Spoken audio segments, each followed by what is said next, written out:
งามสะลุดตาเมื่อได้มาเห็นสาวเมืองกลาง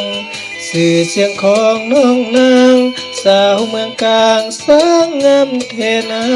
ได้เห็นภายใจไฟฝันทุกคืนทุกวันฝันเห็นแต่หน้าวาดตาไว้ยิ้มนันนาโสภางามบ่เคยเห็นสมเป็นยิ่งลาวนั้นเป็นลูกและหลานของพ่อกรมธาเห็นน้องคนดีหัวใจอ้ายนี้ลุ่มหลงหักนางหลงมนต์เสน่ห์แอววางหลงหักนางจนหมดหัวใจ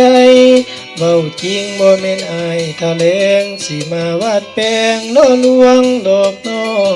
เห็นมานั้นก็มีหลายแต่ใจอ้ายบ่ไฟปองบุญมาได้พบนวลน้องโอ้เนื้อทองสาวงามเมืองกาญนางสังงามแทนนอ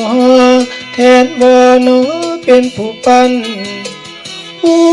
ทรงงามปานเบิ่งน้องนั้นบ่เปิดบ่จางเฮ็ดบุญอีหยังน้อนาง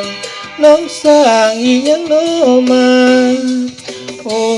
สาวเมืองกลางลุงหักนางน้องนั้นหูบ่อยากมาเป็นเคยแม่พ่อเฮ็ดจังใดนอสิสมดังใจย่านบุญอายนั้นบ่ถึงผู้ทายเพิ่งซึ่งนั้นงามจังน้องฝากเสียงเป็นสำเนียงมาหาให้หูว่ามีสายไม้ปองแอบลงแอบพักนอนน้องอยากมาจับจองเป็นเคยเมืองกาญ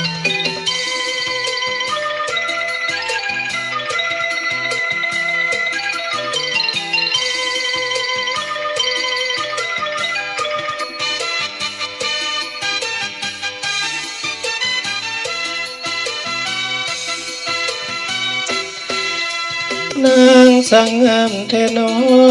แทนบ่นอเป็นผู้ปันผู้ทรงงามปานเบิ่งน้องนั้นบ่จืดบ่จางเฮ็ดบุญอีหยังน้อนางน้องสร้างอีหยังน้อมาโอ้สาวเมืองกลางลงหักนางน้องนั้นหูบ่อยากมาเป็นเคยแม่พ่อเหตุจังไหนนอสิสมดังใจย่านบุญอายนั้นบ่ถึงผู้ทายเพิ่งซึ่งนั้นงามจังน้องฝากเสียงเป็นสำเนียงมาให้หูว่ามีสายไม้ปองแอบลงแอบฮักนวลน้องอยากมาจับจองเป็นเคยเมืองกาญ